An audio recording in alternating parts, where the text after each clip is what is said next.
तपाईले एकदमै खोजेको भिडियो समसामयिक भिडियो कहिले आउँछ भनेर सोधिराख्नु भएको थियो। सो आजको भिडियोमा मैले 2081 देखि 2082 वैशाखसम्म समसामयिक घटनाक्रमहरू है समसामयिक सम्बन्धी इम्पोर्टेन्ट क्वेशनहरू समेटेर लिएको छु। सो यो भिडियोलाई तपाईले अन्तिमसम्म हेरिदिनु होला र तपाईलाई भिडियो राम्रो लाग्यो भने कमेन्ट राम्रो गर्न सक्नुहुन्छ र तपाईले शेयर पनि गर्नु होला है। ल यो भिडियोको हाम्रो टार्गेट रहेको छ 100 वटा कमेन्ट है त। 100 वटा कमेन्ट गर्नुभयो भने तपाईको लागि मैले अर्को समसामयिक भिडियो अथवा तपाईले भन्नुभएको नयाँ टपिक कुनै टपिकमा तपाईले भिडियो चाहनुहुन्छ भने तपाईको लागि मैले भिडियो बनाइदिने छु है। किनभने टाइप गर्न सबै गर्न एडिटिङ गर्न सबै गर्न अलिकति धेरै टाइम लागिरहेको हुन्छ। सबैभन्दा यो टाइपिङमा चाहिँ अलिकति धेरै टाइम लागिरहेको हुन्छ। तपाईले कुन भिडियो हेर्न चाहनुहुन्छ तपाईले अर्को भिडियो पनि कमेन्ट गर्न सक्नुहुन्छ है। त्यो कमेन्ट गर्न सक्नुहुन्छ। ल सुरु गरौँ है त।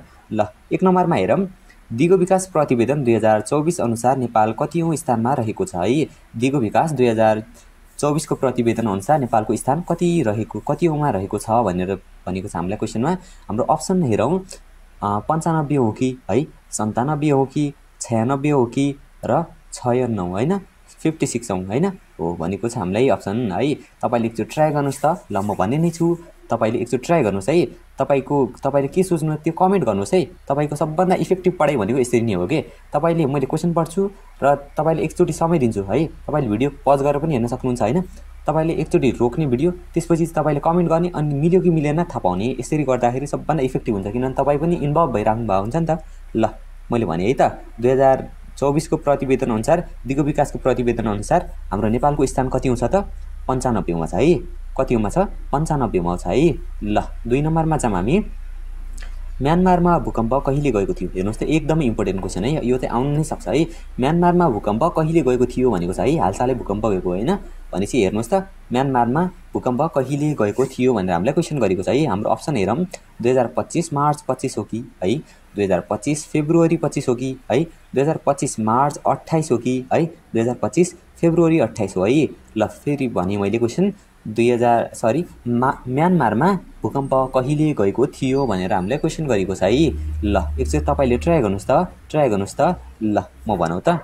म्यानमारमा भूकम्प हाम्रो 2025 साल है मार्च 28 मा गएको थियो है। 2025 मार्च 28 मा गएको थियो है। यस भिडियोमा एकदमै इम्पोर्टेन्ट समसामयिक प्रश्नहरू लिएर आएको छु साथीहरू। त्यसैले सब्स्क्राइब गर्न पनि नभुल्नु होला है। सब्स्क्राइब गर्नुभयो भने अर्को भिडियो पनि हेर्न तपाईलाई नोटिफिकेसन आउँछ है। कहिलेकाहीँ चाहिँ नोटिफिकेसन नगर्न सक्छ है। सब्स्क्राइब गर्नुभयो भने चाहिँ तपाईलाई नोटिफिकेसन आउँछ है।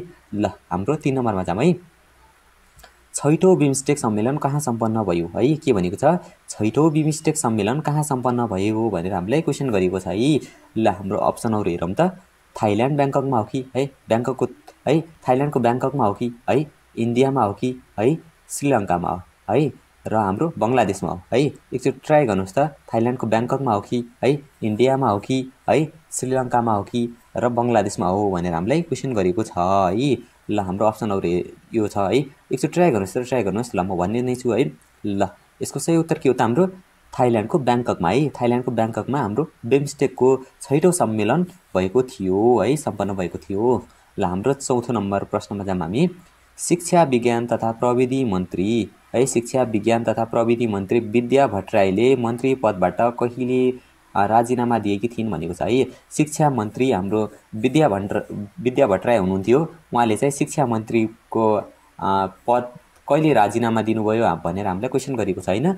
2082 वैशाख 4 गते हो कि है, 2082 वैशाख 6 गते हो कि, 2082 वैशाख 8 गते हो कि, 2082 वैशाख 9 गते हो है। सरी 2082 वैशाख 9 गते हो है। ल एकचोटि ट्राई गर्नुस् त तपाईले।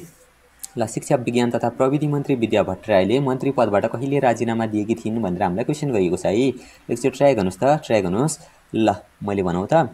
यसको सही उत्तर के हो त हाम्रो 2082 वैशाख 8 गते है। 2082 वैशाख 8 गते हाम्रो शिक्षा मन्त्री विद्या भट्टराईले आफ्नो पदबाट राजीनामा दिएकी थिइन् है। ल हाम्रो 5 नम्बर क्वेशनमा जाम है। ल नेटो है, नेटोका कति सदस्य राष्ट्र रहेका छन् है। नेटोका कति सदस्य राष्ट्र रहेका छन् हैन। अहिले बढेको छ नि त हैन र। नेटोका कति सदस्य राष्ट्र रहेका छन् भनेर भनेको छ हामीलाई। नेटो भनेको के हो नर्थ एटलान्टिक ट्रिटी अर्गनाइजेसन हैन। नर्थ एटलान्टिक ट्रिटी अर्गनाइजेसन है। कहिले आउन पनि सक्छ है। नेटोको फुल फर्म के हो भनेर सोध्न सक्छ। नर्थ एटलान्टिक ट्रिटी अर्गनाइजेसन है। ल हाम्रो अप्सनमा हेरौँ 35, 28, 32 र हाम्रो 28 कुन कति राष्ट्र छन् हेर्नुहोस् त एकचोटि तपाईँले ट्राई गर्नुहोस् त ल म भन्ने नै छु है ल एकचोटि ट्राई गर्नुहोस् है ल यसको सही उत्तर के हो त 32 है 32 वटा राष्ट्र चाहिँ नेटोमा अहिले सहभागी छन् अथवा नेटोको सदस्य राष्ट्रहरू हुनुहुन् है ल हामी 6 नम्बरमा जान सक्छौँ ल 32 वटा राष्ट्र है ल याद राख्नु होला 32 वटा राष्ट्र नेटोमा छन् है ल 6 नम्बरमा जाम हामी नेपालसँग दौत्य सम्बन्ध कायम गर्ने अन्तिम राष्ट्र कुन हो भनेर हामीले क्वेसन गरिएको छ है नेपालसँग दौत्य सम्बन्ध कायम गर्ने अन्तिम राष्ट्र कुन हो भनेर हामीले क्वेसन गरिएको छ है हाम्रो अप्सनमा के छ क्यामरुन है टुभालु है त्यसरी नै किरिबाटी है त्यसरी नै साउथ सुडान है ल एकचोटि तपाईले ट्राई गर्नुहोस् त ल एकचोटि ट्राई गर्नुहोस् नेपालसँग दौत्य सम्बन्ध कायम गर्ने अन्तिम राष्ट्र कुन हो र कति हो भनेर पनि कहिले सोध्न सक्छ है ल एकचोटि ट्राई गर्नुहोस् त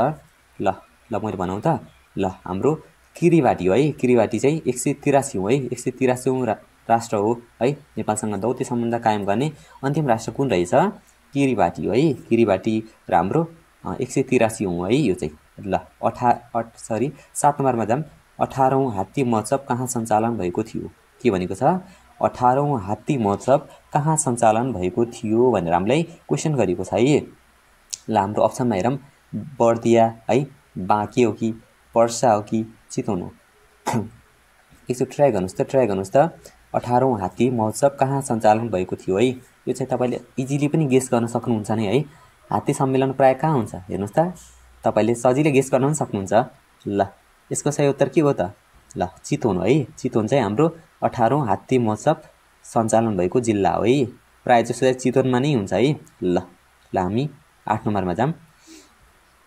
45औं भाषाका रूपमा गोरखापत्रमा प्रकाशित भाषा कुन हो है 45औं भाषाका रूपमा गोरखापत्रमा प्रकाशित भाषा कुन हो भनेर हामीलाई क्वेसन गरेको छ है डोटेली है हो कि है दुनुवार हो कि है बाम्बुले राई हो कि है खाम्जी हो है एकचोटि ट्राई गर्नुहोस् त 45औं भाषाका रूपमा गोरखापत्रमा प्रकाशित भाषा कुन हो भनेर हामीलाई क्वेसन गरेको छ हाम्रो अप्सनहरू डोटेली दुनुवार बाम्बुले राई र हाम्रो खाम्जी दिएको छ है ल एकचोटि ट्राई गर्नुहोस् त तपाईले ल ट्राई गर्नुहोस् है ल हाम्रो सही उत्तर के हो त बाम्बुले राई हो है बाम्बुले राई चाहिँ हाम्रो के रहेछ 45औं भाषा रहेछ जुन चाहिँ गोरखापत्रमा प्रकाशित भाषा रहेछ है ल 9 नम्बरमा जाम हामी 10औं राष्ट्रिय खेलकुदको मस्कट है 10औं राष्ट्रिय खेलकुदको मस्कट है लोगो कुन जनावरको है 10औं राष्ट्रिय खेलकुदको मस्कटमा कुन जनावरको प्रयोग गरिएको छ भनेर हामीले क्वेसन गरेको छ है 10औं राष्ट्रिय खेलकुदको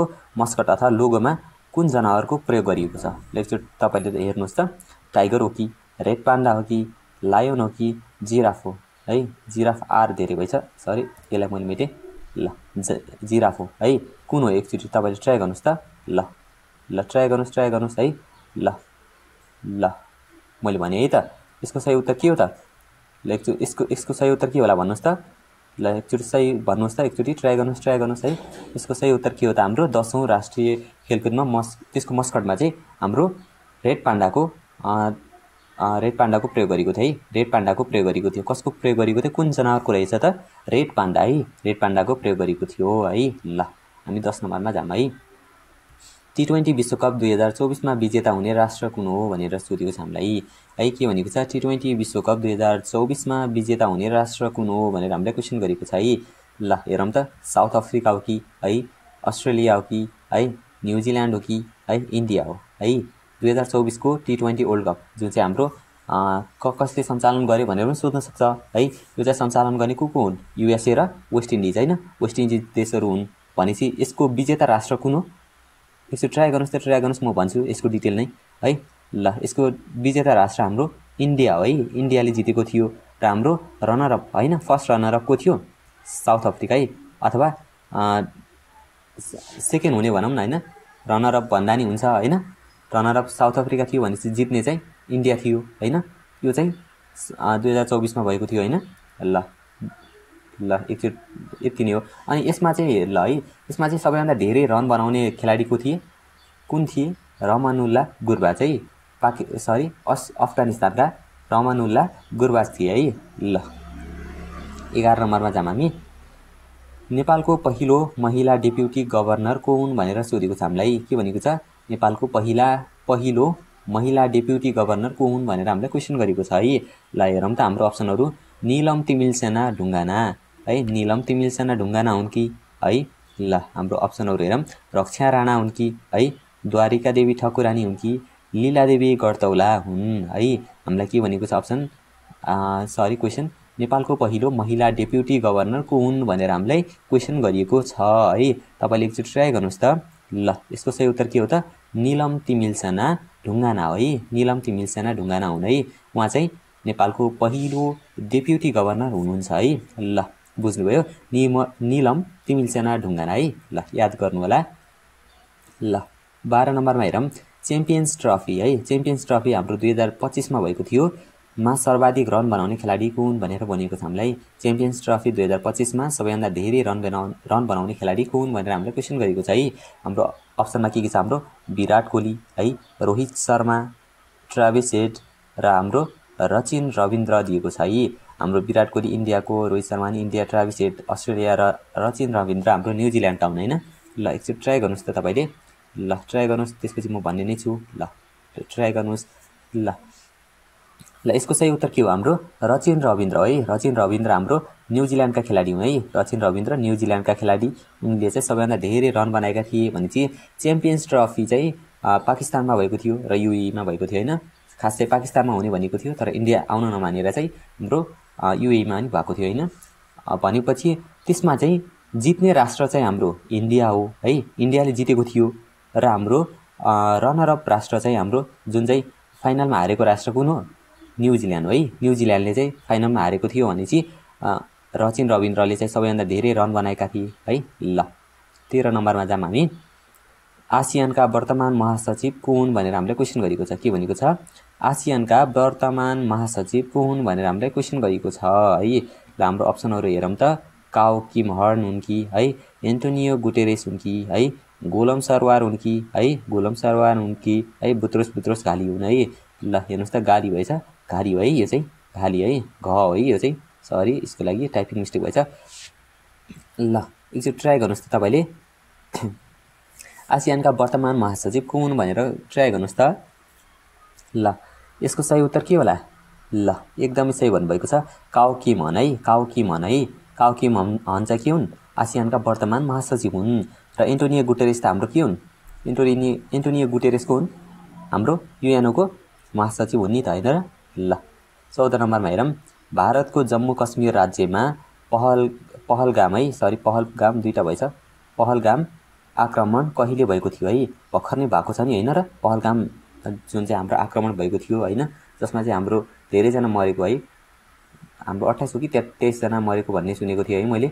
ल हाम्रो भारतको जम्मू कश्मीरमा है पहलगाम आक्रमण कहिले भएको थियो भनेर क्वेसन गरेको छ हामीलाई। 22 अप्रिल 2025 हो कि है, 21 अप्रिल 2025 हो कि है, 28 अप्रिल 2025 हो कि 14 अप्रिल 2025 हो है। एकचोटि ट्राई गर्नुहोस् त तपाईँले।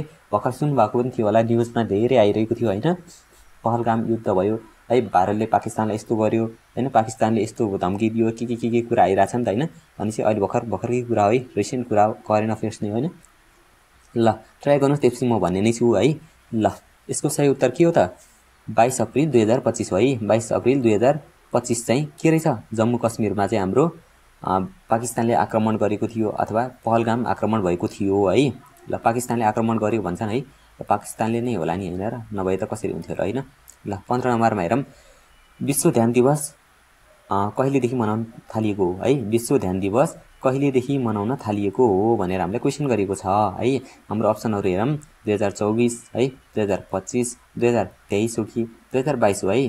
विश्व ध्यान दिवस कहिलेदेखि मनाउन थालिएको हो भनेर हामीलाई क्वेसन गरेको छ है। एकचोटि तपाईँले ट्राई गर्नुहोस् त।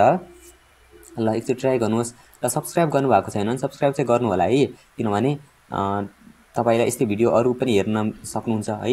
यस्तै भिडियो योभन्दा अगाडिको मैले है, यसभन्दा पछाडि हाल्छु कि अब योभन्दा अगाडि हाल्छु, त्यो खरिदारको भिडियोमा चाहिँ तपाईँहरूको लागि भनेर मैले एकदमै धेरै है नोबल प्राइजदेखि लिएर भर्खरका घटनाक्रमहरू एकदमै धेरै करेन्ट अफेयर्स हालेर एउटा भिडियो बनाएको छु है। खरिदारको भिडियो मोडल सेट नै हो है। त्यसमा चाहिँ तपाईँले त्यो भिडियो पनि हेर्नु होला है। समसामयिक भिडियो हेरिसकेपछि त्यो भिडियो पनि हेर्नु होला है। ल हेरौँ। विश्व ध्यान दिवस कहिलेदेखि मनाउन थालिएको है? 2024, 2025, 2023 र 2022 दिएको छ हामीलाई अप्सन। ल यसको सही उत्तर के होला त? यसको सही उत्तर हो 2024 है, भर्खरैबाट मनाउन लागिको है। 2024 डिसेम्बर 21 हो है। यसमा फुल डेट चाहियो भने डिसेम्बर 21 पनि हो है, DEC 21 है। ल तपाईले लेख्न सक्नुहुन्छ। डिसेम्बर 21 चाहिँ के रहेछ? विश्व ध्यान दिवस 2024 डिसेम्बर 21बाट भर्खर नै हो है। ल 16 मा जाम हामी। नेपाल र चीन बीच BRI है, BRI सम्झौतामा हस्ताक्षर कहिले गरिएको थियो है? नेपाल र चीन बीच BRI हाम्रो प्रोजेक्ट छ, जुन हाम्रो बेल्ट एन्ड रोड इनिसिएटिभ भन्ने हाम्रो चाइनाको अनि विश्वलाई नै जोड्ने हैन प्रोजेक्ट छ हैन। नेपालबाट हुँदै कता कता हुँदै अफ्रिकासम्म, सरी अफ्रिका भन्छु, यो के रे युरोपसम्म जोड्ने एउटा प्रोजेक्ट छ हैन। त्यो प्रोजेक्टमा चाहिँ नेपालले कहिले हस्ताक्षर गर्यो है? चीन बीच कहिले है? नेपाल र चीन बीच त्यो सम्झौता भयो, BRI सम्झौता हैन, त्यो चाहिँ कहिले भयो? नेपालले हस्ताक्षर कहिले गर्यो भन्ने छ हैन। हाम्रो अप्सनहरु के हेरौँ त? 2024 डिसेम्बर 1 मा हो कि है? 2024 डिसेम्बर 4 मा हो कि? 2024 डिसेम्बर 8 मा हो कि? 2024 डिसेम्बर 10 मा हो है। एकचोटि तपाईले ट्राई गर्नुस् त, ट्राई गर्नुस्। म भन्ने नै छु है। 2024 डिसेम्बर 1 मा हो कि? 2024 डिसेम्बर 4 मा हो कि? 2024 डिसेम्बर 8 मा हो कि? 2024 डिसेम्बर 10 मा हो है। ल तपाईले ट्राई गर्नुभयो। ल हाम्रो करेक्ट आन्सर के हो? 2024 डिसेम्बर 4 मा है। 2024 डिसेम्बर 4 मा है। नेपाली डेट चाहनुहुन्छ भने है 2081 मङ्सिर 19 गते है। 2081 मङ्सिर 19 गते नेपाल र चाइना बीच BRI सम्झौतामा हस्ताक्षर नेपालले कहिले गरेको भन्नुहुन्छ भने नेपालमा 2081 मङ्सिर 19 गते है। ल 17 नम्बरमा जाम हामी। विश्व शान्ति सूचकाङ्क 2024 अनुसार नेपाल कतिौं स्थानमा रहेको छ है? शान्तिको सूचकाङ्कमा नेपालको स्थान कतिौंमा छ है? 2024 को विश्व शान्ति सूचकाङ्क हैन, ग्लोबल पीस इन्डेक्स GPI पनि भन्छन् त्यो है। ल 79 हो कि है, 80 हो कि, 80 मा हो कि, 81 मा हो कि, 79 हैन, 1999 मा हो है। ल एकचोटि ट्राई गर्नुस् त। 2024 को सूचकाङ्क हाम्रो GPI हैन, ग्लोबल पीस इन्डेक्स अथवा विश्व शान्ति सूचकाङ्कमा कतिऔं स्थानमा रहेको छ नेपालको स्थान है? ल 79, 80, 81 र 79 भनेर हामीलाई अप्सनमा दिएको छ। ल यसको करेक्ट आन्सर के होला? तपाईले गेस गर्नुस् त। ल तपाईले एकदमै सही भन्नुभएको छ। 80औं स्थानमा है। 80औं स्थानमा रहेको छ है नेपालको स्थान है। ल 18 नम्बरमा जाम। नेपालमा जनजातिको संख्या कति रहेको छ है? नेपालमा जनजातिको संख्या कति रहेको छ भनेर हामीले क्वेशन सोधेको छ। अप्सनहरु हेरौँ। 60औं हो कि है, 61औं हो कि है, 62औं हो कि 63औं हो है? नेपालमा जनजातिको संख्या कति रहेको छ भनेर सोधेको छ हामीलाई। ल तपाईले ट्राई गर्नुस् त एकचोटी। 60, 61, 62, 63 कति हो? कति होला? ल तपाईले ट्राई गर्नुभयो। ल एकदम सही भन्नुभएको छ। 61 एउटा है। 61 जनजाति रहेका छन् है नेपालमा है। ल हाम्रो 19 नम्बरमा जाम। नेपालको कति जिल्लामा सडक पुगेको छ है? नेपालमा कति जिल्लामा सडक सुविधा पुगेको छ भनेर हामीलाई क्वेशन गरेको छ है। ल एकचोटि तपाईले ट्राई गर्नुस् त। ल 72 हो कि है, 74 हो कि, 76 हो कि, 77 वटा है। ल नेपालका कति जिल्लामा सडक सुविधा पुगेको छ भनेर हामीलाई क्वेशन गरेको छ है। एकचोटि ट्राई गर्नुस् है। ल एकदमै सजिलो क्वेशन यो। 77 जिल्लामा है, सबै जिल्लामा हाम्रो अहिले सडक सुविधा पुगिसकेको छ है। ल हाम्रो 20 नम्बरमा जाम। आर्थिक वर्ष 2080-81 अनुसार कुल गृहस्थ उत्पादनमा कृषि क्षेत्रको योगदान कति प्रतिशत रहेको छ भनेर हामीलाई क्वेशन गरेको छ है। 2080-81 को आर्थिक वर्षमा कुल गृहस्थ उत्पादनमा हाम्रो GDP मा चाहिँ हाम्रो है कृषि क्षेत्रको योगदान कति रहेको छ भनेर हामीलाई क्वेशन गरिएको छ है। ल 13% हो कि है, 24.09% हो कि है, कहिलेकाहीँ 24.1 भनेर पनि सोध्न सक्छ है। 24.1 पनि भन्न सक्छ है। यो चाहिँ ध्यान दिनु पर्यो। ल 22% हो कि है, 18% हो है। ल तपाईले ट्राई गर्नुस् त, ट्राई गर्नुस् एकचोटी है। ल ट्राई गर्नुस् है। ल यसको सही उत्तर के होला? ल यसको सही उत्तर रहेको छ हाम्रो 24.09 है, 24.09 है, 24.09 है प्रतिशत रहेको छ। कहिलेकाहीँ चाहिँ 24.1 भनेर पनि सोध्छ है। ल तपाईलाई मैले एउटा अर्को क्वेशन सोध्न चाहे। VPN है, VPN। ल मैले VPN लेखिदिए त। VPN को पूरा रूप के हो भनेर भन्नुस् त। र अर्कोको पूरा रूप भन्छु म। VPN र ल iOS को भन्दा नि हुन्छ, OS को पनि भन्दा हुन्छ है। OS को भन्दा हुन्छ है, OS को भन्दा हुन्छ। iOS भयो भने चाहिँ आइफोन अगाडि जोडिन्छ, OS को भन्नुस् न त ल है। आई भयो भने त अगाडि आइफोन जोडिन्छ है। OS को र VPN को पूरा रूप भन्नुपर्ने छ। तपाईले कमेन्ट गर्नु होला है। यस भिडियोको हाम्रो कमेन्ट टार्गेट कति छ? 100 छ है। 100 वटा कमेन्ट गर्नुभयो भने तपाईको लागि मैले लङ फर्मेट भिडियो एउटा ल्याउने छु है। नेपालको भूगोल सम्बन्धी एकदमै महत्त्वपूर्ण क्वेशनहरु लिएर आउने छु है। नेपालको भूगोल सम्बन्धी मैले क्वेशनहरु सबै टाइप गरेर सकाइसकेको छु। भिडियो मात्र बनाउनु बाँकी छ है। ल तपाईले भन्नुभयो भने है 100 वटा कमेन्ट गर्नुभयो भने त्यो भिडियो पनि आउने छ है। र तपाईले चाहिँ यो फेसबुक पेजलाई पनि लाइक गर्न सक्नुहुन्छ है। यो हाम्रो डिस्क्रिप्सनमा लिंक राखेको छु मैले। तपाईले अहिलेसम्म राम्रो रेस्पोन्स दिनुभएको छ, त्यसको लागि धेरै धेरै धन्यवाद। आउँदो भिडियोमा पनि तपाईले के ल्याउने भनेर कमेन्ट गर्न सक्नुहुन्छ अथवा भिडियो यसरी बनाउनुहोस् भनेर सजेसन पनि दिन सक्नुहुन्छ है। मसँग नि भिडियो पर्फेक्ट बनाउने त्यस्तो क्यापेबिलिटी छैन हैन, केही मिस्टेक हुन्छ है, ह्युमन एरर हो हैन, मान्छेको कुनै गल्ती हुन्छ नि है। के गल्ती भएको छ भने माफ गर्नु होला। र तपाईले अहिलेसम्म साथ दिनुभएको छ त्यसको लागि धेरै धेरै धन्यवाद। Thank you so much for watching this video. Thank you.